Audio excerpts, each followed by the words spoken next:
in any other area of your body,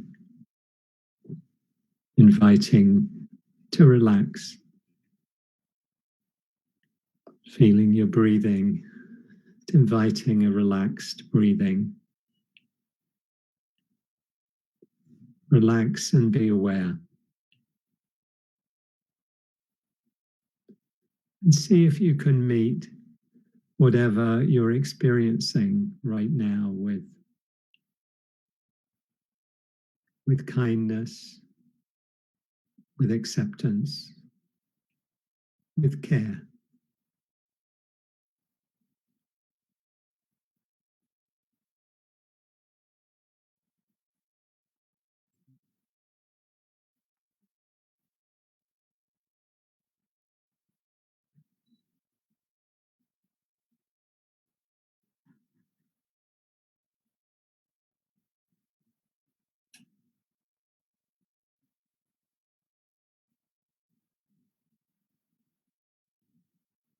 Notice what you're feeling, whatever bodily feelings are present, whatever may be coming up in the mind or the heart, maybe a strong emotion or some discomfort in the body, or a busy, active mind. And see if you can just be aware of what's coming up and meet it with kindness and with acceptance. This moment, just as it is, this feeling, just as it is.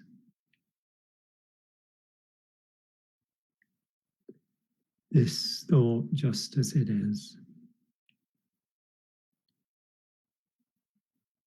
Just letting whatever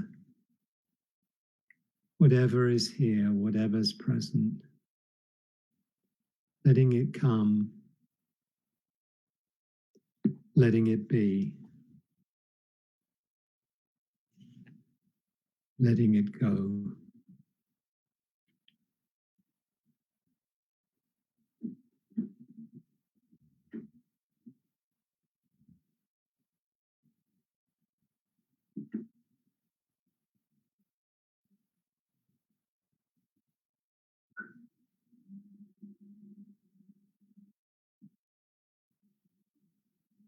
Welcoming the experience that comes up as like a guest coming to visit.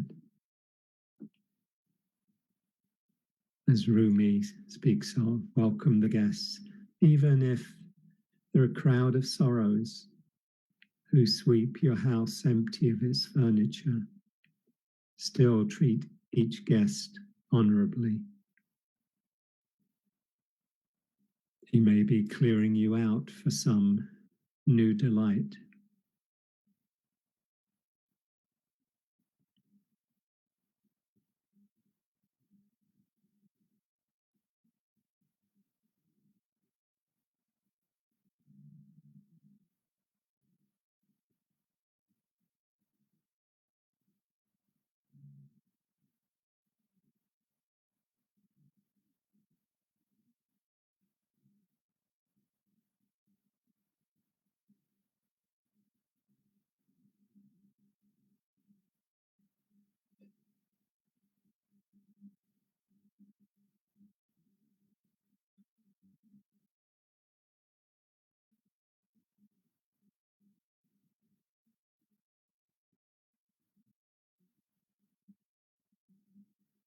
If anything difficult or painful comes up, feels like it's very strong, let your attention come to it. Maybe a particular area of the body that you're feeling a strong emotion or physical sensations. And see if you can meet this feeling, this mood, this emotion with kindness and with acceptance. Sometimes it may be helpful to bring a hand to your heart or to your belly or both. feel the compassionate touch yourself, meeting your experience with kindness, with care.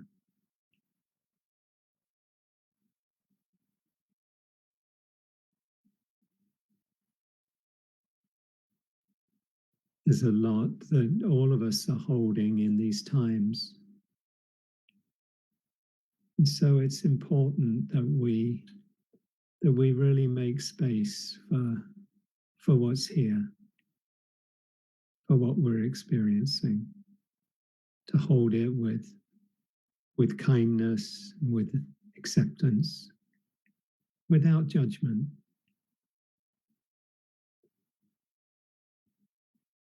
See if whatever you're feeling, whatever you're experiencing, can just be met as it is, without filtering it through judgment. I shouldn't be feeling this, or I should be feeling something different. But just this is what's here right now. This is what's calling for attention. This is what's calling to be met with kindness and with care.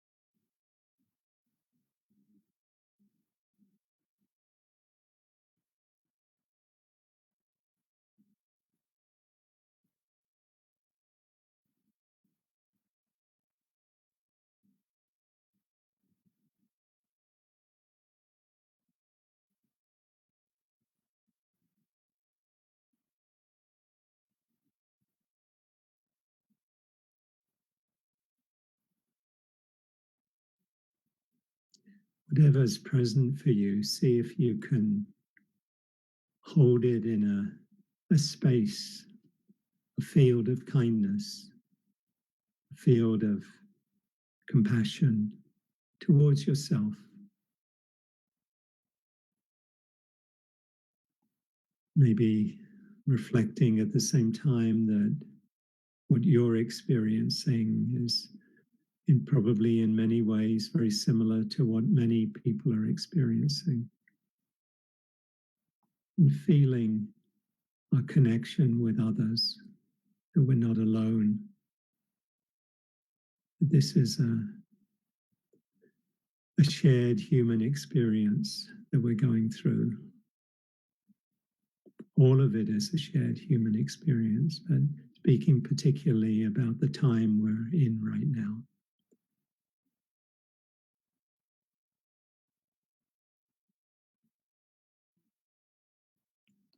In the words of Dorothy Hunt, peace is this moment without judgment,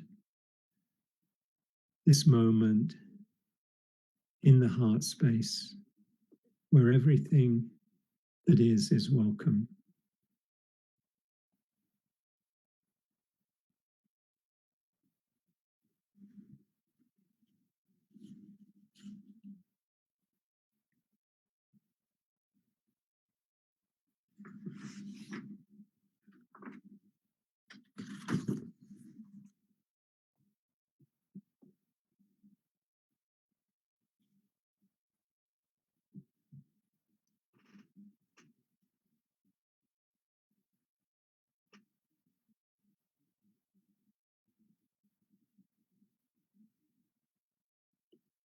We'll finish with this poem by Rainer Maria Rilke from his Sonnets to Orpheus,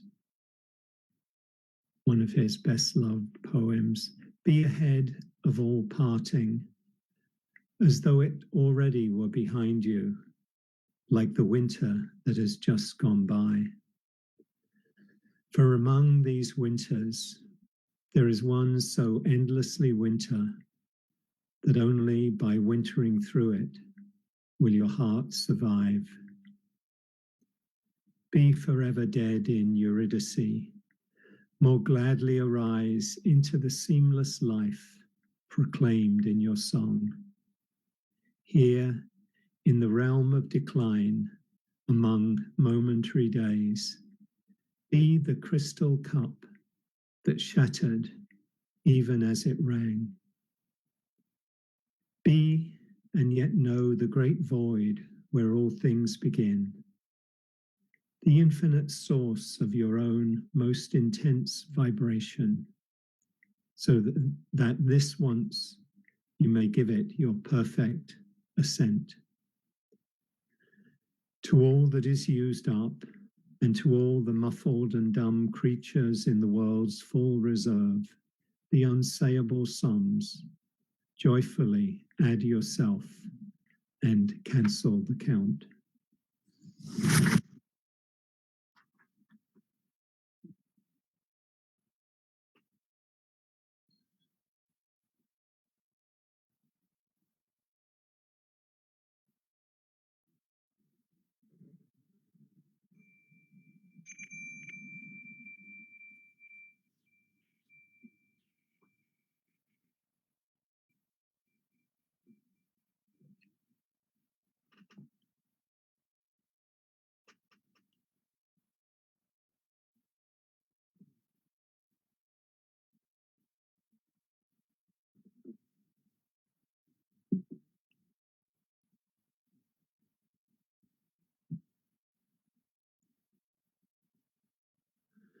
So if anyone has joined us during the meditation, um, a warm welcome to you as well. Hope you'll feel yourself held in this virtual community that we're in together. And I want to just share some reflections, really, to say to begin with that in these times, it doesn't feel either very possible for me, or maybe very helpful for me, to be able to talk about a teaching that is over here while we're right where we are right now. So I feel very, very much called to just share as much as I can, and as well as I can, just some of the things that I'm feeling and I'm hearing from others and reading and just taking in, so that anything I do share may be as helpful as possible to others, at least to give something to kind of reflect on and to hold. And so, I'm very conscious that we, just of as I was saying a little earlier, just of the kind of the enormity and the weight of the time that we're living in right now. That just not even to name more than just the incredible losses that in terms of losses of life in the country and around the world. Over 100,000, and nowhere near, not at the peak of the pandemic we're in, and just the extraordinary numbers of people who have lost their jobs as a result of, and many of their businesses too, that as a result of the measures taken to slow the spread of the virus, and how just the magnitude of it, it's really almost very hard to get my head around. Just in the last 3 weeks here in the United States, 16.5 million people out of work, and that's not even the full number, and that's not even all the people obviously affected, and families and numbers. And so I think it really invites us to reflect as best we can and hold as best we can, because we're all in different places and experiencing different things in these times. it's a shared reality, and we're all in it together. And it reminds us of our in unbreakable, in a sense, interconnectedness, and yet also reflecting how differentially, in different ways, we're experiencing what's happening right now. And to have that be a place of reflection and of compassion, not of judgment or blame or guilt, but just to recognize that, I feel myself, I mentioned earlier, just in a very privileged position because, I haven't lost my job and I haven't lost loved ones. And I feel very grateful for everything that I do have. And I feel very much called on, as many of us, I hope, do, to share in whatever way we can, and to spread the load, to spread the weight of what we're going through. Because we live in a very unequal society, in a very unequal world, that those who bear the brunt of what we're going through right now are as is almost always the case, those less able to bear the brunt, those with fewer resources, those who've been marginalized and excluded from the benefits of many of the benefits of the society, not just ours, but other, particularly the advanced developed societies, developed world, that we hold that in awareness, that we not forget that, and that we keep it in the front and center of our awareness. And that's really what I want to reflect on today. Just that, the first that I've talked about in recent weeks, of how these practices in this very painful and difficult time, how these practices that we come together to share and that we can practice on our own as well, that how they can support us and how they can allow us to find peace, and not a transcendent peace, not a peace that separates us off from others, but a deep peace even in the midst of these painful conditions that we're living in. We know that these practices of mindfulness and meditation and compassion, they don't bring back lost jobs and lost lives, and they shouldn't be used as to promise any kind of illusory, magic formula to deal with what we're in the midst of.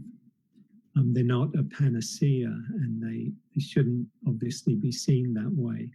But what I think these practices can do is to really help us meet, what Zorba the Greek called the full catastrophe, all of the joys and the sorrows of life, the full weight of all of, everything that we're experiencing, with compassion, with wisdom, and with courage. That we, as we did in the meditation, that we allow ourselves to open to and hold the pains, the difficulties, the challenges, the joys, everything, and see that they come and go, that they are impermanent. They come, they stay for a while, and they pass. And that it's when we get hooked on a particular experience that we suffer, that we create suffering for ourselves, and that we tend to create suffering for others.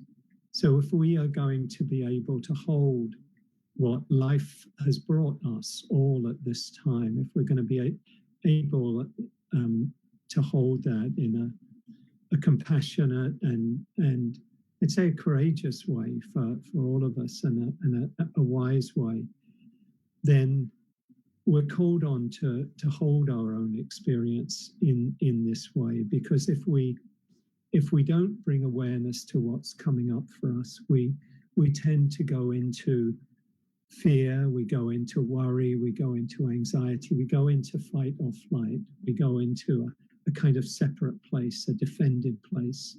We only see the thing that's in front of us.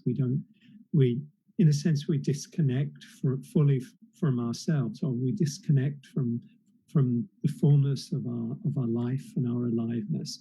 And we tend to kind of disconnect for a time, at least from others, from those around us, because we go into that kind of ancient survival mode, that fight or flight mode, and it's necessary in terms of responding to very immediate threats. But if that becomes our mode, where we live our life in that mode, then we live in suffering.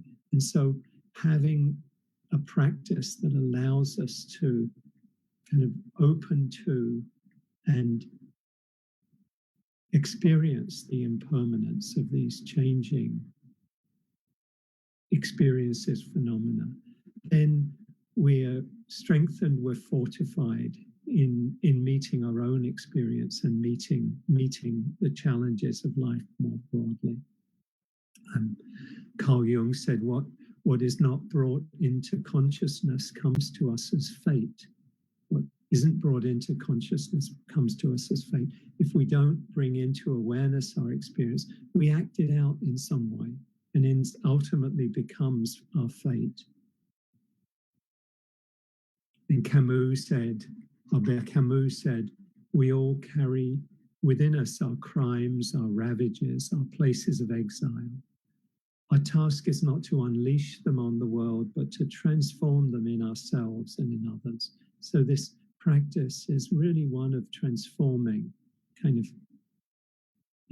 turning the base metals into gold, or turning the dung into the lotus, to that transformation. And when we go into fear, we go into the place that leads us to, buy hundreds of rolls of toilet paper, thinking that in some way that's going to be, that's going to be what we need, and, can kind of think of it almost now as tongue in, it's almost can smile at it, but it's coming from that same place. What do I do when I'm in this fear mode? I need to take care of myself. I need to get through this period. And so, grab hold of whatever I can to do that. One of the things that happened, or has happened in these recent weeks is that people have gone out and bought more guns and more ammunition.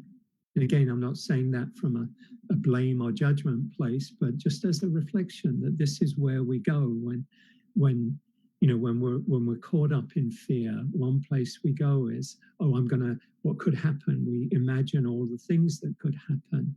And, one of the ways, if that's kind of where our mind, habitually goes, that's where we go. I gotta get some more guns, I get some more ammunition. Somebody made the point, you can't shoot a virus, and yet this is where the mind can go. And I say the mind because it's our mind. When, unless we've trained our minds, as the Buddha said, they go, we follow the untrained mind wherever it goes. And so, but with awareness, with training, with this training of the heart and the mind that we practice together, this saying yes to what is, mindfulness then becomes really a gateway to freedom of the heart. So we don't have to get what we want or get rid of what we don't want. We can find peace really in the midst of however life is unfolding. So the problems, what we define as the problems, the things we have to solve, become more like situations, and not like it's like, okay, this is what life is handing me at this time, is giving me at this time. How can I respond? How can I respond with kindness and with wisdom? Don Juan and the sorcerer, the shaman in Carlos Castaneda's books. He speaks about the spiritual warrior who sees everything as a challenge, whereas the everyday person sees everything as a blessing or a curse. So this is the invitation of our practice, to really meet our experience wholeheartedly. Sometimes people think of this practice as really a passive one. Well, we just sit with whatever is. So does this mean we never do anything about changing anything or changing our situation? And Eckhart Tolle, who wrote The Power of Now, he asked that question. He says, to be in alignment with what is means to be in a relationship of inner non-resistance with what happens. It means not to label it mentally as good or bad, but to let it be. And this is where he asks the question, does this mean that you can no longer take action to bring about change in your life? On the contrary, when the basis of your action is inner alignment with the present moment, your actions become empowered by the intelligence of life itself. When the basis of your action is inner alignment with the present moment, your actions become empowered by the intelligence of life itself.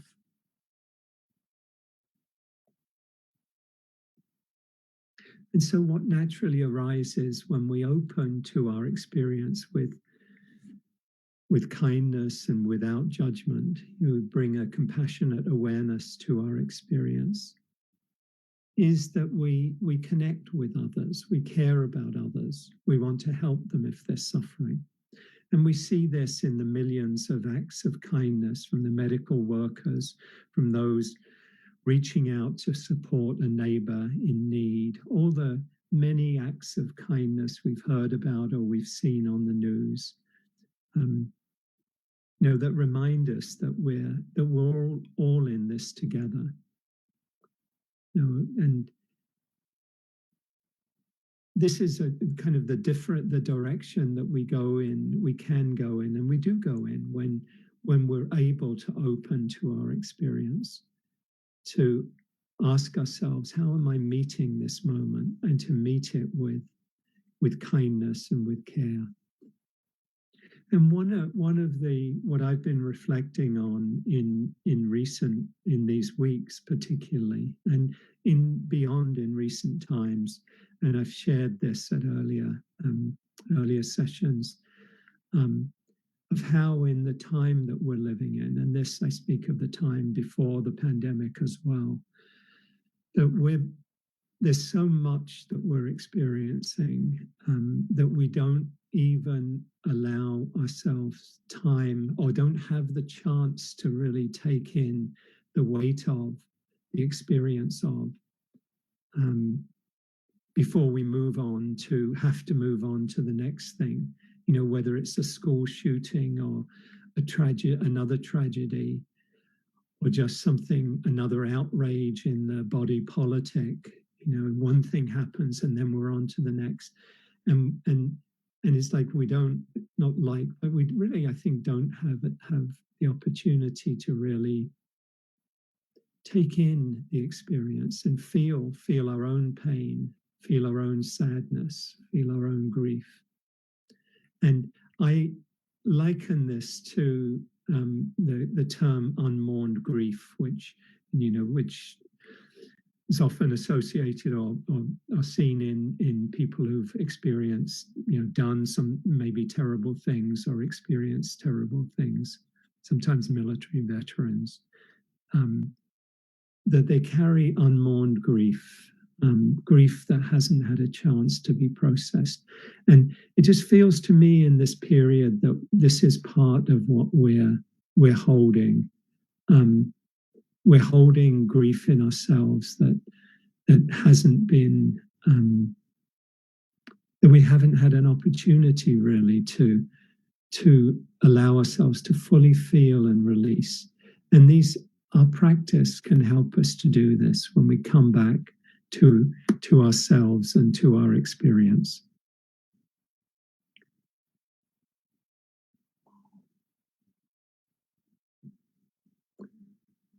I want to share a reflection, and I'll move towards the end of my reflection here this morning. This is from Po Hong Yu. It begins, in Chinese medicine, each organ is connected with an emotion. The lungs are connected with grief. And as we know, the lungs are the most affected area of COVID-19. We as a human race are being called to grieve and honor the cycle of life, death, and rebirth. It's time to allow yourself to grieve whatever you've been holding on to, your life before this started, and the things that were connected to that life, whether money, job, in-person connection, the deaths, losses throughout the globe that you may be feeling in your energetic system, or whatever it is that you've been gripping onto. Grieving allows you to be present with your heart and allows it to soften. It opens a space within your heart that might have been closed or tight before, a space where you can receive. And so it ultimately allows more connection to flow in and out of you, more space to receive and give, more connection to self, connection to others, and connection to source. And this connection brings us to the present moment, where we are able to connect with the deepest truths within ourselves and release control of how or what you think it's supposed to be like right now. Take time out to be with yourself in silence and ask yourself what you need in this moment. Give yourself permission to cry if tears want to be shed. Wrap yourself in a blanket and rest your body if you need restoration. Do breath work if you want more support in connection with your emotions. Ask for support if you need or want it, and receive that love and care into your heart space. When we hold loving space for ourselves to feel our emotions underneath the anxiety, fear, and discomfort, we're creating a space for a natural unfolding and transformation for ourselves and for our society at large. We all have an impact. Our individual well-being and self-care has an impact on others, not just in our inner circle, but also the energetic ripple effects throughout the world. We're in this together. By Po Hong Yu. And my intention was today to share some more about how our practice invites us to hold all of this and to really allow us to feel what we're feeling. And I wanted to share today, and I think what I will do is I will do it next week, is I wanted to invite us to reflect that our practice doesn't just invite us to be with our own experience, but invites us to be with everything. It invites us to be with the truth of all that's happening, all of the suffering, it invites us to be with the fact that African Americans and people of color are dying from COVID-19, and in certain areas twice the rate, and in other areas more than that, compared with their percentage of the population, because of the inequities, because of the injustices, because of the racism that the institutionalized in our society, and the lack of access to health care, of access to food and vegetables and healthy food, and the polluting companies building factories in poor areas, all of this. I want to share at more length about this and invite us to reflect on the situation as a whole, because this practice doesn't just invite us to hold our own experience, but also to connect with the suffering and the pain of others. And that includes looking at the larger picture, looking at, the kind of government we need to have to respond in an effective and humane way to what we're going through right now.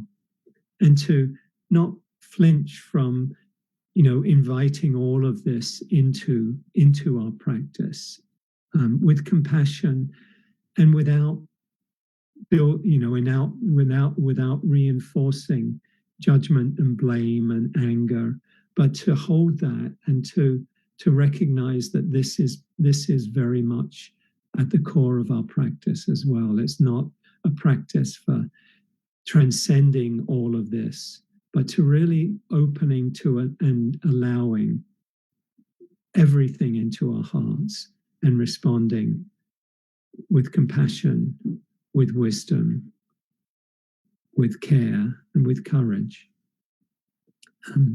So what I'm going to invite us to do, maybe just pause for a moment and just see how these reflections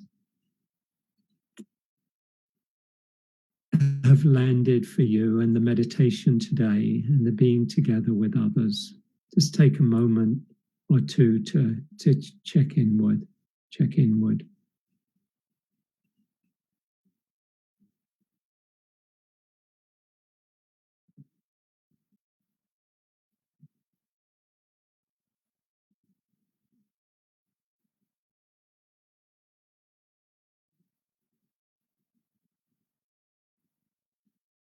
And just see if you can meet whatever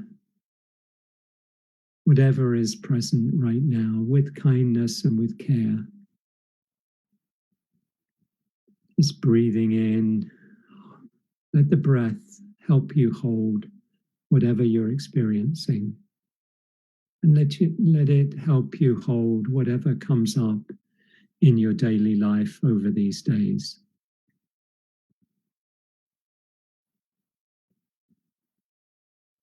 Let your practice, let this being here with our experience hold with kindness and without judgment all that's arising. Remembering that we can come back to our breath, come back to our body, come back to this moment at any time. Take refuge in the truth. Take refuge in the Dharma, which is the same. Take refuge in the truth. Take refuge in the connection with others, all that are here together, all of us together today. The larger Sangha community of all beings. Taking refuge in this capacity that we all have for waking up, called taking refuge in the Buddha, taking refuge in our Buddha nature, this capacity to wake up, see the truth, live freely. So now take a nice full deep breath, and what I'll invite us to do, just shift it a little bit today, invite Emily to lead us in some movement and then have some sharing, but we'll do it in the large group because of time. And next time we'll definitely have, we'll take time consciously to break up into smaller groups, which is a very powerful support. But today we'll share in the larger group after Emily's led us in the movement, and then we'll finish with a finishing meditation. And some people are asking about the references. If you want to after Emily's led us in movement, if you want to just, if you're not already on the list, if you want to put your email in the chat box, and we'll give you information to send it um, to if you don't have access to the chat box, and we'll send out all of the references, all of the poems and the readings from today, which is Pat has been wonderful in helping to do that in recent weeks, and we'll continue to do that. So just inviting Emily to lead us in a period of movement. Thank you, Emily. So gather the energy of the sky, lifting up your arms, reaching up, exploring the universe, glorying in the wonderful air that we breathe, and bring that energy to your heart. And then gather the energy of all of the people here, all of us joining together on this very remarkable day together, and bring it to your heart. And then gather the abundance of the earth, that which nourishes us, providing so many vital nutrients, and bring that to your heart.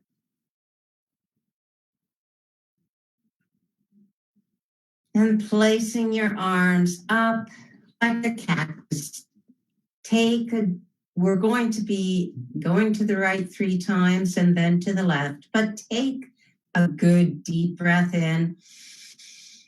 Exhale to the right, back to center, to the right, to center,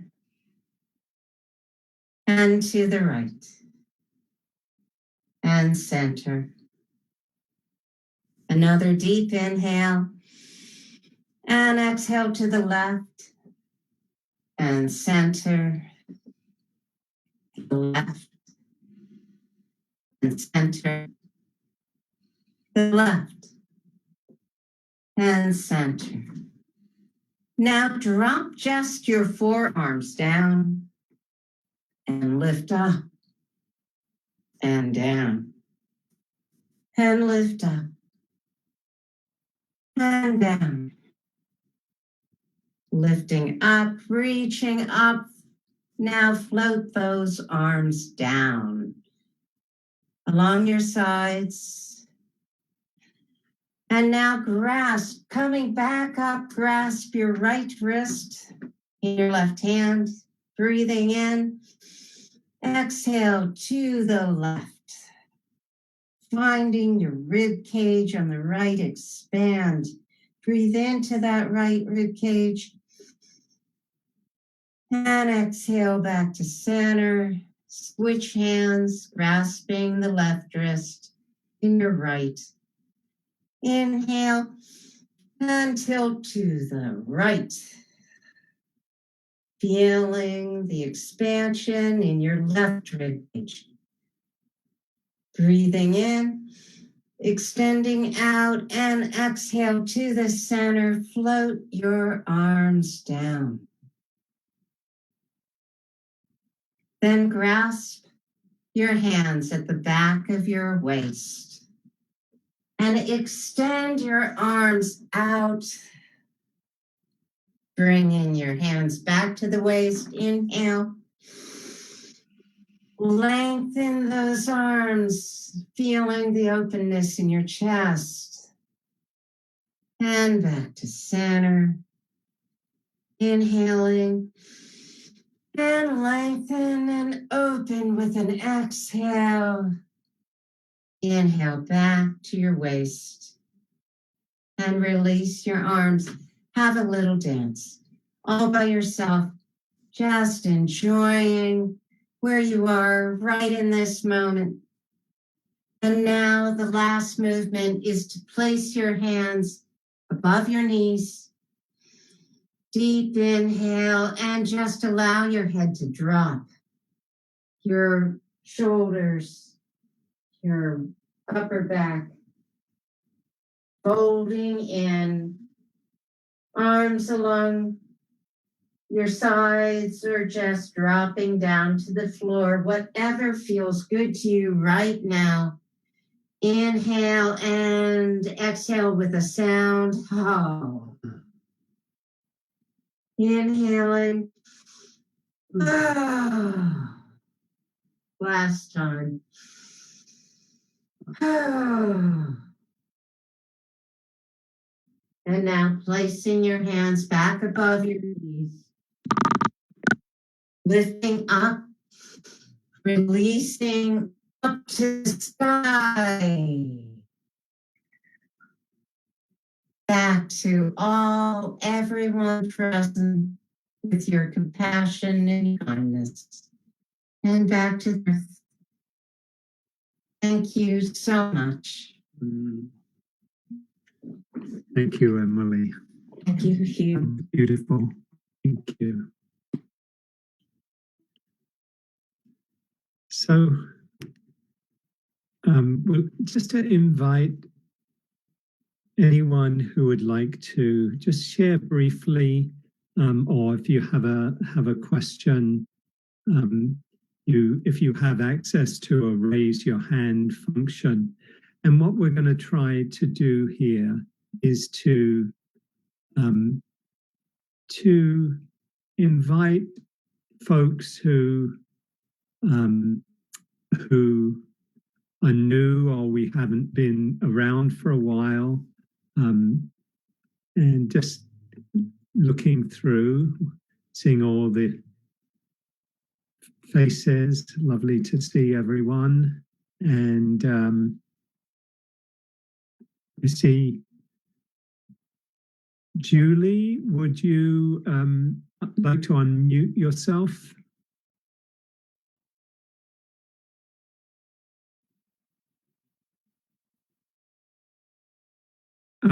Julie?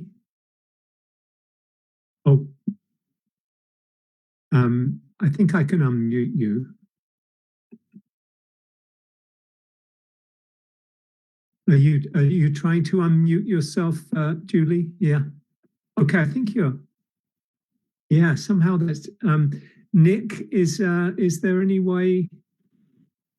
I think I did it. Oh, good. I just wanted to say that my best friend Sarah has come to this Sangha at times, and I just wanted to say that her mother, who I've known for 46 years, passed away from COVID-19 this week, and it was really hard not to do any communal grieving, so it means a lot to be here this week. Thank you. Thank you so much, Julie, and just invite us all to hold her mum in our hearts today, in our practice, in our thoughts. Thank you, Julie. Thank you. Thank you. Anyone else like to share just anything that's present for you, anything that's alive for you, anything that's come up for you, any questions that you have? And there's no need to, if we because we can certainly have a nice, hopefully nice meditation to finish, but just give that opportunity. And I'm just looking through.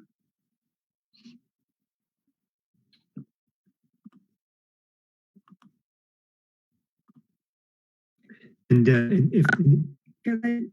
Oh, sorry. It's Claude. What I really, in some sense, look for it. I think, Claude, can you mute your phone? Maybe we can do it the same. I wanted to talk.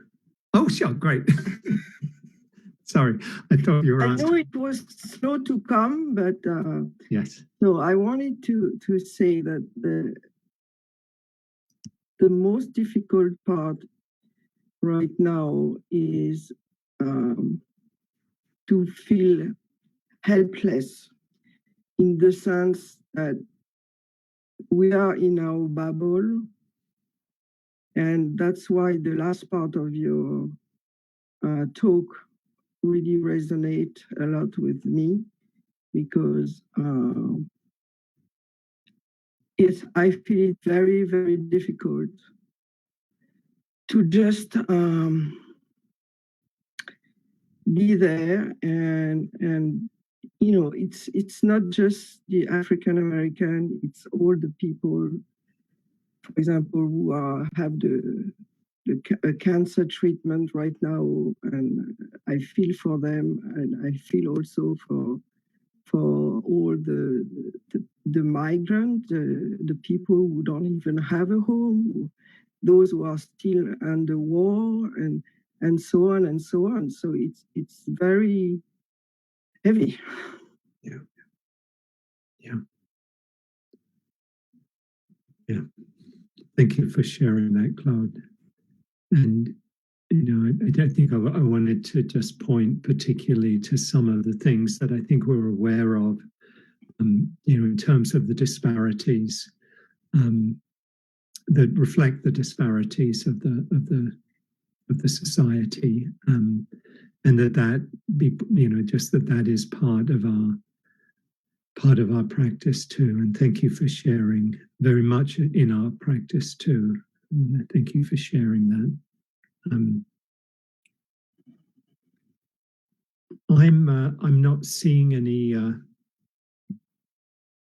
any hands raised, and so what I would invite us to do. There are two hands raised. Oh, there are. Sorry. If you look at the very top of the participants, it moves the raised hands to the top of the list, I think. So when you scroll through, you probably missed them. Okay. So I see Nicole and a phone number ending in 4217. Thank you. Thank you. Somehow I wasn't seeing that. So, Nicole, would you like to share? Yes, thank you very much, Hugh. I always appreciate your teachings.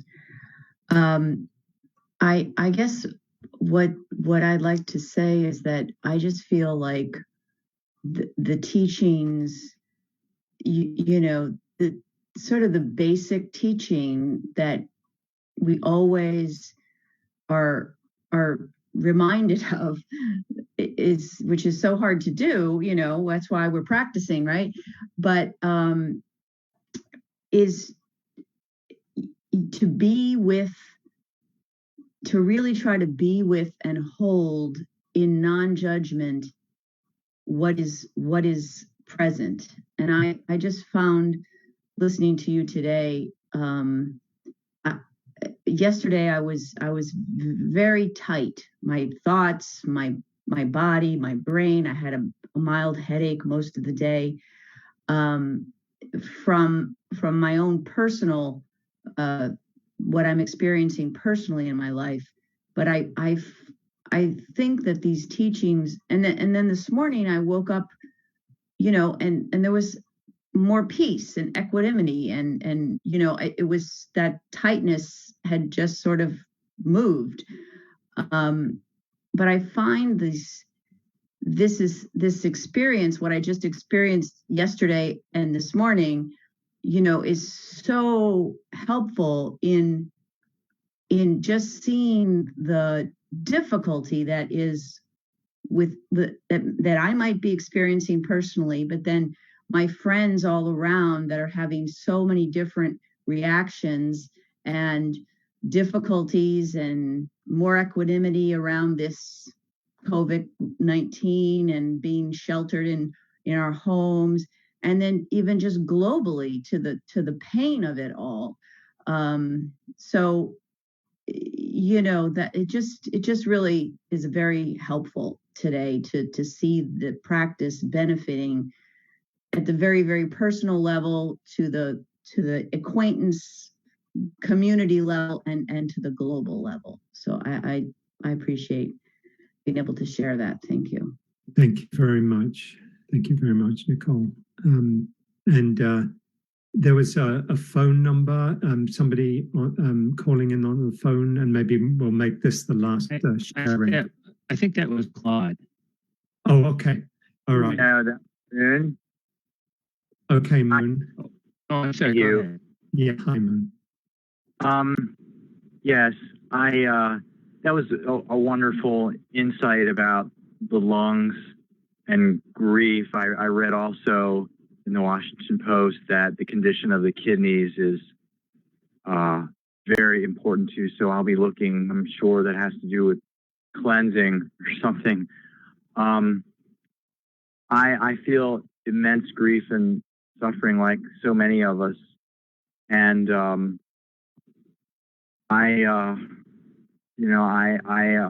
concerned about the suffering of our leaders, and I believe greatly, as many of us do, in what journalists do, but some of the briefings and whatnot don't seem to be likely to bring out truth so much as the opportunity for more delusion, more grasping to nasty stuff or pushing away. And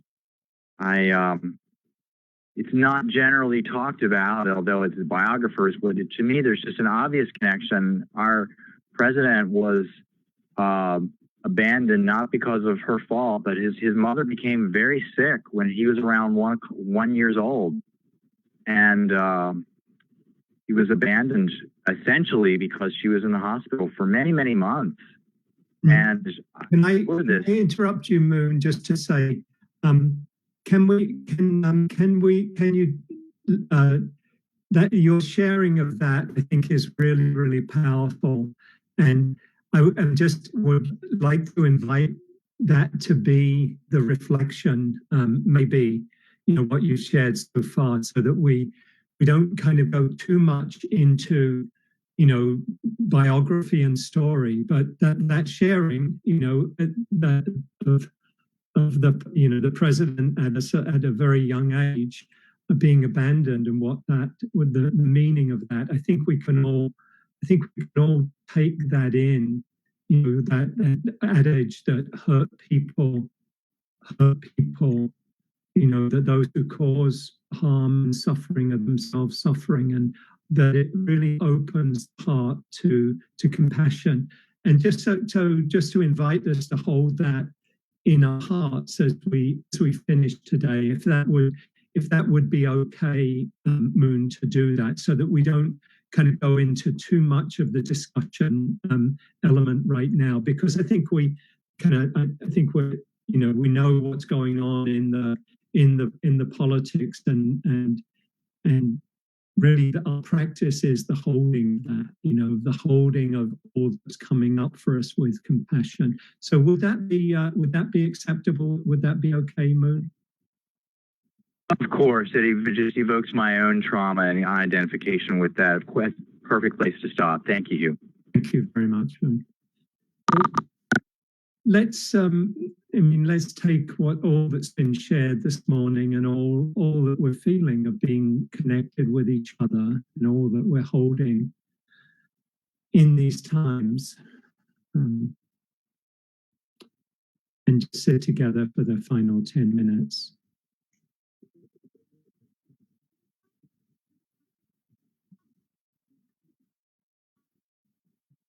So let your tension come into your body, and sitting in a way that's relaxed and at ease. Those 4 words: relax and be aware. Relax and be aware of your own experience, just as it is right now.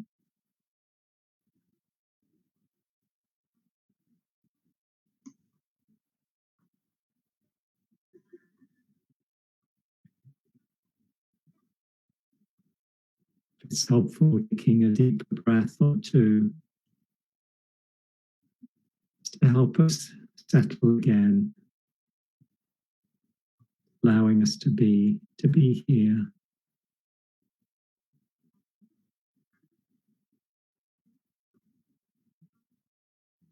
Holding our experience with kindness, with care,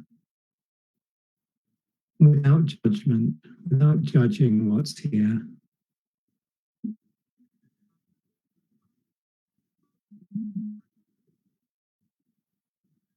I'd ask, can I make space for this? whatever this is.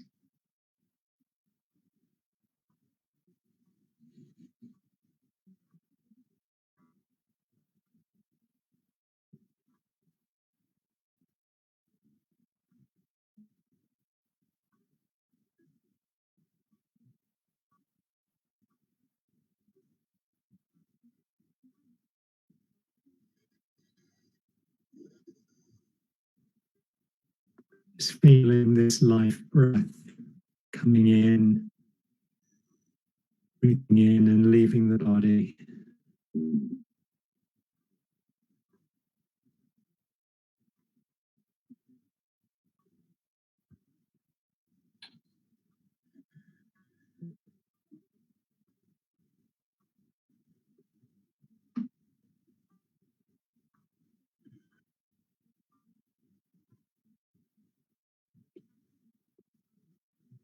Perhaps particularly in these times and with this particular virus, appreciating this just incredible gift of the breath, breathing, breath that keeps us alive and connects us with everything, with all of life.